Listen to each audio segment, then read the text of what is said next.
Bonjour mes amis, quand on compare Boeing à Airbus, une des choses qui va ressortir, c'est que Boeing est contre l'automatisation à outrance. Si on regarde leur Boeing, même le dernier, si on regarde le 737, dont il s'agira aujourd'hui, de nouvelle génération, 737-800, il y a presque tout qui se fait manuellement dessus. Les aides qui existent sont des aides simples, rudimentaires, pas toujours très intelligentes. Et les instructeurs de Boeing 737 ne s'en cachent pas, ils ne se voilent pas la face. C'est un appareil rustique, il faut faire avec. Et bien sûr, ça ne tolère pas beaucoup les erreurs. En cas d'erreur, on peut très facilement, en cas d'erreur sur l'utilisation d'un automatisme de 737, on peut très facilement se retrouver dans des situations très précaires. C'est ce qu'on va voir aujourd'hui avec le TK 1951, le vol Turkish Airlines 1951, qui est un vol qui existe jusqu'à nos jours et qui relie Istanbul à Amsterdam. Alors, je disais, dans cette comparaison philosophique entre Boeing et Airbus, il y a quelque chose d'assez frappant. Il y a, malgré tout ce que j'ai dit, il y a un automatisme qui existe chez Boeing et qui n'existe pas chez Airbus. C'est la réduction automatique des gaz lors de l'atterrissage. C'est quelque chose que Airbus n'a jamais voulu implémenter. Ça va au-delà de leurs principes. Quand un Airbus est à l'atterrissage, au moment où il se cabre pour atterrir, il y a une voie synthétique qui demande au pilote de ramener les gaz au ralenti. Retard. Boeing, eux, ont un système, s'il est mis en place, s'il est enclenché, d'automanette, qui, lorsque l'avion commence justement à se cabrer pour atterrir, à faire ce qu'on appelle l'arrondi, c'est les dernières secondes avant l'atterrissage, eh bien, il va sentir, grâce à un radioaltimètre, il va sentir la proximité du sol, il va sentir le sol arriver. Il faut un radioaltimètre, parce que le baroaltimètre ou l'altimètre classique barométrique ne permet pas ce genre de manœuvre. Il faut être super précis là, et donc il faut un radioaltimètre qui envoie une onde vers le sol, il y a des antennes qui la captent, elles transportent cela par des antennes, par des câbles coaxiaux jusqu'à des calculateurs qui mesurent cette hauteur, et moyennant cela, ils vont réduire les gaz à la place du pilote. Ceci exige bien entendu un système de radioaltimétrie qui fonctionne parfaitement. Le système du Boeing 737-800 ne fonctionne pas parfaitement. Les Boeing de Turkish ou bien même d'autres compagnies aériennes, durant toutes les années 2000, subissaient des pannes sans arrêt de ce système-là. Ça veut dire que régulièrement, un des pilotes, voire les deux, vont soudainement constater que leur radioaltimètre indique moins 8 pieds, une valeur négative. Les radioaltimètres fonctionnent à quelques milliers de pieds, ils peuvent fonctionner en fait à jusqu'à 8000 pieds, mais en réalité l'information est cachée, l'information n'est pas utilisée, parce que l'ouverture est tellement large quand on est à 8000 pieds qu'elle va couvrir un village entier, donc ça veut rien dire en réalité. Donc c'est seulement quand l'avion arrive vers les 2500 pieds que la valeur est prise en charge et on commence à en tenir compte. Donc, je disais que le 737-800 avait un gros problème avec son radioaltimètre. Les radioaltimètres tombaient en panne, à qui mieux. On remplaçait les antennes, on remplaçait les câbles, on remplaçait les calculateurs, les capteurs, tout ça. Rien n'y faisait. Les pannes revenaient régulièrement. Boeing, à bout d'idées, ils ont dit aux pilotes, écoutez, si vous voyez que le radioaltimètre déconne, n'utilisez pas le système d'automanette lors de l'approche. Une fois que vous êtes en approche, débranchez le système d'automanette, gardez les manettes en main, et puis vous gérez vous-même les réacteurs. Okay. Nous sommes le 25 février 2009. Il y avait donc ce vol TK 1951 qui est à l'approche sur Amsterdam. Le contrôleur aérien va un petit peu commettre une erreur, rien de méchant. Vous allez voir que très souvent, ces drames comme comme le drame 6 juin, peuvent se composer de petites erreurs, de petits relâchements, petites approximations, qui lorsqu'elles s'alignent tout ensemble, peuvent conduire à la tragédie. Le contrôleur radar, il est en train d'aiguiller des avions sur la piste 18, une piste, comme son nom l'indique, orientée plein sud. Et en fait, au lieu de les mettre sur l'axe d'approche à 8 miles nautiques, il les met des fois 8, des fois 7, 6, 5. Il est un peu approximatif quand on regarde le tracé radar de ce jour-là, des autres vols. On constate que parfois, certains avions, et ce sera le cas du TK 1951, sont mis sur l'axe d'approche 5 miles avant la piste. Ceci est un petit peu dernière minute, c'est un peu embêtant pour les pilotes parce que entre le moment où ils s'alignent et le moment où les roues touchent, il se passera les 3 minutes et demie. C'est pas beaucoup. Et ça, c'est très embêtant pour eux. Ça, parce que ça ne leur laisse pas beaucoup de temps pour gérer leur avion, pour sortir les volets, sortir le train d'atterrissage, finir leur checklist, etc. D'autant plus que ce jour-là, le TK 1951 est en train de voler à 2000 pieds. Ça, c'est le plan d'approche. Le TK 1951, sous guidage radar, est en train de voler à 2000 pieds. Normalement, le contrôleur aurait dû s'arranger pour que l'appareil arrive sous le plan de descente. Donc l'appareil arrive sous le plan de descente et il va le choper par-dessous et après commencer à descendre et le suivre. Le contrôleur aérien, vu qu'il fait rentrer l'avion assez tard et à 2000 pieds, l'avion se retrouve au-dessus du plan de descente. Les pilotes doivent faire quoi? Ils doivent piquer assez sèchement pour aller chercher le plan de descente. Il faut piquer sèchement, bien plus sèchement que le plan. Pourquoi? Parce que si on va descendre à la même vitesse que le plan, on ne va jamais le rattraper. Donc il faut en fait descendre plus brutalement que le plan.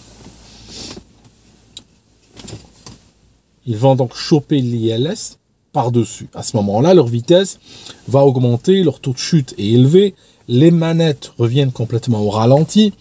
C'est une arrivée un petit peu sportive, on va dire. Dans le cockpit, il y a 3 personnes. Commandant de bord, copilote assis à droite, et derrière, sur le siège observateur, un autre copilote. Alors pourquoi? Pourquoi cette composition si singulière de l'équipage? Tout simplement, le copilote qui était assis à droite, était en train de faire sa transition sur Boeing 737. Un homme d'expérience, avec une expérience militaire, un homme qualifié, y compris sur 737, mais il est nouveau dessus. Que fait la compagnie? La compagnie va déclarer, dans ces cas-là, que les 40 premiers vols qu'il fera seront des vols dits sous supervision. Ça veut dire que le commandant de bord agira quelque part comme collègue, comme coéquipier, n'est-ce pas? Il forme une équipe, il forme un équipage, mais en même temps, il agira comme instructeur. Le problème avec ceci, c'est qu'on réalise effectivement que si le commandant de bord doit d'un côté piloter, veiller à la destinée de l'avion, mais en plus faire de l'instruction, eh ben, il ne pourra pas avoir son attention partout. Qu'est-ce qu'on a fait? Sur ces 40 vols, les 20 premiers, on va rajouter un 3e membre, un pilote de sécurité. Ce pilote est là pour avoir encore une autre paire de yeux sur le cockpit et il est là pour observer si jamais il voit que il y a une déviation quelconque ou il y a un égarement que les 2 hommes ont raté. Il est là pour le signaler. Donc on a 3 hommes dans le cockpit. Pour information, c'était le 17e vol de ce pilote. Ça veut dire que ce pilote observateur, il sait qu'il est là encore pour 3 vols et après il pourra reprendre sa vie d'avant. Les pilotes s'engagent sur l'axe d'approche de la piste d'Amsterdam, piste 18. Ils chopent par-dessus, comme j'ai dit, le plan de descente. Et à un moment donné, ils capturent le plan de descente. C'est le pilote automatique qui le capture. Hein. L'avion est sous pilote automatique. Et à ce moment-là, on a un problème. C'est que ils sortent plus encore les volets, ils sortent le train d'atterrissage, et comme le radioaltimètre du commandant de bord indique moins 8 pieds, il était parti dans ce mode depuis un bon moment déjà, il indique moins 8 pieds, à ce moment-là, pour le système d'automanette, il se dit, le train d'atterrissage est sorti, les volets sont sortis, l'altitude est inférieure, est très basse, la hauteur plutôt est très basse, donc j'ai toutes les conditions qui sont réunies pour penser que nous sommes en train de faire un arrondi en vue d'atterrissage, que nous sommes au-dessus de la piste et que nous allons atterrir. Il fait quoi? Prend les manettes des gaz et il va les ramener vers 0. Notez au passage, pour ceux qui disent par exemple, oui, sur Airbus, c'est un peu embêtant parce que les manettes des gaz ne bougent pas. Hein. Sur Airbus, les manettes des gaz, quand les gaz sont automatiquement gérés par l'avion, les manettes des gaz ne bougent pas. Elles restent sur la position dite climb, elles ne bougeront pas. Alors que sur Boeing, elles bougent sans arrêt, en fonction donc des réglages automatiques du pilote automatique, du système, ce qu'on appelle d'automanette. Certains disent que ce deuxième système de Boeing a une meilleure ergonomie. C'est possible, c'est défendable. Néanmoins, on est dans un cas réel où on voit que les manettes des gaz vont complètement sur le ralenti et personne ne va les remarquer. Elles vont rester pendant 1 minute 40 sur ralenti complet et personne ne va y prêter attention. Il y a d'ailleurs une règle très importante sur ce type d'avion comme le Boeing ou comme les MD-80 ou similaires qui dit que quand on fait des évolutions pour l'atterrissage ou qu'on est juste après le décollage et on fait des évolutions à basse altitude, de garder la main sur les manettes des gaz pour éviter qu'un retour intempestif des gaz vers 0 ne cause une situation comme celle que je suis en train de décrire. Le commandant de bord est en train d'observer le copilote. Le copilote, lui, est en train d'observer ce que fait l'avion, mais semble-t-il, son attention est distraite et il ne va pas regarder la vitesse parce qu'elle est en train de se dégrader. Le pilote additionnel qui est là pour la sécurité, lui, pareil, il n'observe rien du tout.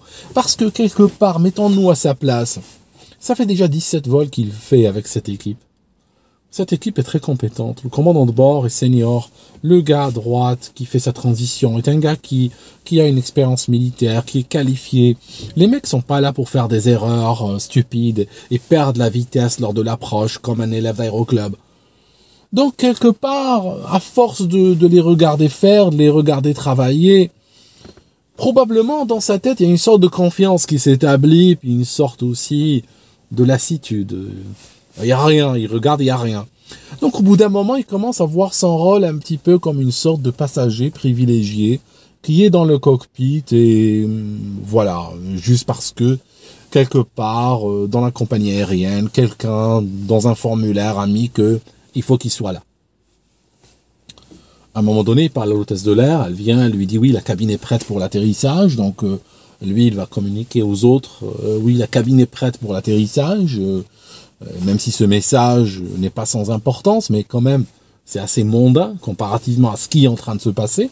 Et ce qui est en train de se passer, c'est que l'avion, tout en descendant sur le plan de descente en ralenti, commence à se cabrer parce que le pilote automatique, comme il n'y a pas de puissance, les gaz sont au ralenti, il sent que l'avion est en train de s'enfoncer, donc il cherche un petit peu à rattraper et à freiner le taux de descente de l'avion.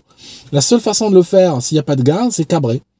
Donc il tire sur le manche, il tire sur le manche, il tire sur le manche. Et il faut savoir, les automatismes, comme je disais en début de vidéo, du 737, sont très rustiques, sont très simples. Et si on leur donne un ordre stupide, ils iront jusqu'à écraser l'avion. Ils n'ont aucun problème avec ça. Et chaque élève qui est instruit sur 737 le sait. Hein, c'est pas un truc qui arrive en traître, hein, c'est connu. Donc, à un moment donné, ils sont environ 500 pieds. Et l'avion est cabré de 18 degrés. D'accord ? Donc c'est un cabrage assez impressionnant. Et on ne comprend pas pourquoi les 3 hommes ne le réalisent pas. Parce que 18 degrés de cabrage, Les mecs, la piste est devant eux, hein, ils sont à 2000 mètres de la piste, 18 degrés de cabrage, il y a fort à parier qu'ils commencent à perdre de vue la piste, hein, que les hublots sont bleus, hein, que ça se remplit de ciel. À un moment donné, ce qui devait arriver arriva. À un moment donné, l'avion arrive à 109 nœuds, qui est une vitesse extrêmement basse, on est vers les 200 km/h, c'est extrêmement lent. Et à ce moment-là, il y a le vibreur de manche qui se déclenche. Le vibreur de manche dit, l'avion va décrocher. Il dit, ton avion va décrocher maintenant. Quand le vibreur de manche arrive, hein, il fait vibrer le manche, c'est un petit peu comme un marteau-piqueur, ça fait tic tic tic tic, ça fait tout vibrer. C'est une alarme qu'on ne peut pas rater. Et il dit pas l'avion a décroché, il dit l'avion va décrocher incessamment sous peu. Donc, le copilote qui est à droite, qui lui est en train de surveiller le pilote automatique, réalise soudainement que quelque chose ne va pas, soudainement, comme s'il se réveillait, et il voit que l'avion est hyper cabré, il voit l'avion hyper lent, et il sent que l'avion va décrocher, et il va faire quoi? Il va faire le geste qui sauve, donc il prend le manche, il le pousse, et il prend les manettes des gaz et il les pousse. Réellement, c'est ce qu'il faut faire dans ce genre de situation. Et il a fait les bons gestes. Et cet avion, à ce stade de l'histoire, n'était pas encore censé s'écraser.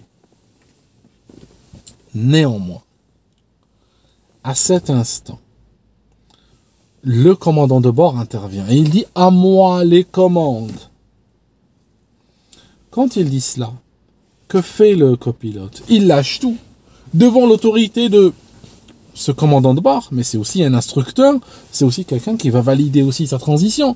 Donc il y a un gradient d'autorité, plus le gradient d'autorité culturel. En Turquie, le commandant de bord, on l'appelle maître. Donc, quelque part, il reçoit comme un choc électrique qui est plus puissant que le vibreur de manche, et il lâche tout, instantanément. Il lâche le manche, et il lâche les manettes des gaz. Au moment où il les lâche, elles sont à 50% de la puissance maximale. Elles ne sont pas à 100, mais à 50%. Le commandant de bord prend les commandes et il lui faudra un peu de temps pour se remettre dans la boucle. On démontre même par des études scientifiques que des pilotes qui prennent les commandes, hein, ça a été testé en particulier avec des simulateurs, où on faisait par exemple un décollage, pas de moteur, et là, on gèle le simulateur. On arrête le simulateur. Et on ramène un autre pilote, on dit, écoute, tu prends les commandes, et à un instant donné, on va libérer le simulateur et c'est toi de jouer. On remarque que ces pilotes-là, et sans surprise, ont plus de mal à contrôler la trajectoire que le pilote qui était déjà là au moment où la panne est arrivée.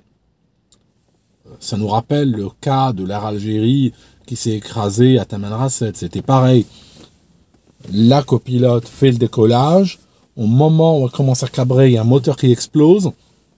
Et là, le commandant de bord, au lieu de la laisser continuer et l'aider avec des conseils, l'aider pour qu'elle gère bien la panne moteur, il va lui dire « Donne-moi les commandes », il prend les commandes. Et il va écraser l'avion. Un 737 avec un seul moteur, ça vole. Non seulement ça vole même très bien. Là, ils vont l'écraser, tuer tout le monde, juste parce qu'il est revenu dans la boucle et il n'a pas su gérer. Et c'est normal, quand on revient dans la boucle, on a du mal à gérer. Le commandant de bord de Turkish, n'est-ce pas, revient dans la boucle, mais il lui faut du temps pour comprendre ce qui est en train de se passer. Il chope les manettes, il chope le manche, et là, il y a quelque chose qui va se passer dès cet instant. Les manettes des gaz reviennent encore une fois à zéro. Bien sûr, le système automanette, qui était en mode retard, et c'était affiché même sur l'annonciateur devant eux, qui était en mode retard, ça signifie en mode ralenti pour poser, qui était en mode arrondi, pense toujours qu'il est en arrondi. Et le fait que l'humain ait poussé les gaz ne va pas le gêner outre mesure. Il va prendre les gaz, il va les ramener à zéro. Un avion en Thaïlande s'est écrasé exactement dans des circonstances similaires. C'est un MD-80. La compagnie One to Go. C'était exactement ça. le commandant et le copilote n'ont pas les mains sur les gaz. À un moment donné, le système ralentit les gaz automatiquement. Le commandant de bord a le manche, il commence à contrôler l'avion, et là il réalise qu'il n'y a pas de puissance.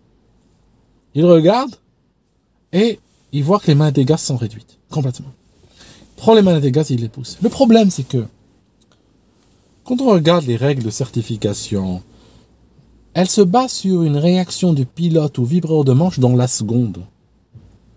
Elles disent pas, le pilote doit identifier qu'il y a un décrochage et réfléchir quoi faire. Non, non. Elles disent que le pilote doit immédiatement prendre une action décisive qui consiste, entre autres, à mettre les gaz à fond. Là, ce jour, il a été calculé que le Turkish 1951 avait à peu près 4-5 secondes de fenêtre où l'avion était récupérable. Passé cette fenêtre-là, l'avion n'était pas récupérable avant le sol. Entre le moment où le manche a commencé à vibrer et le moment où il y eut une mise des gaz à fond, il s'est passé 9 secondes. Je vais vous montrer combien c'est 9 secondes. Alors attention, 1, 2, 3, vibreur de manche.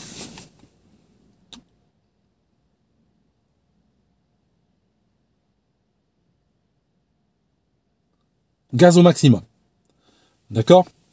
Vous remarquez bien que c'est une durée extrêmement longue. Et on est à 500 pieds sol. Je veux dire, déjà arrivé au décrochage à 500 pieds sol, généralement ça fait partie de cette situation où le pronostic vital est engagé des gens. Il ne faut pas se mentir. Mais en plus, mettre 9 secondes pour mettre les gaz, c'est vrai que c'est trop. À ce moment-là, quand il remet les gaz, c'est déjà trop, l'avion est en train de tomber comme une pierre, il est dans le décrochage profond. Le pilote observateur, il va déclarer sans nœud, maître, sans nœud. Bon, c'est trop tard là, c'est trop tard, ça pouvait rien changer à ce stade. Et l'avion va s'écraser.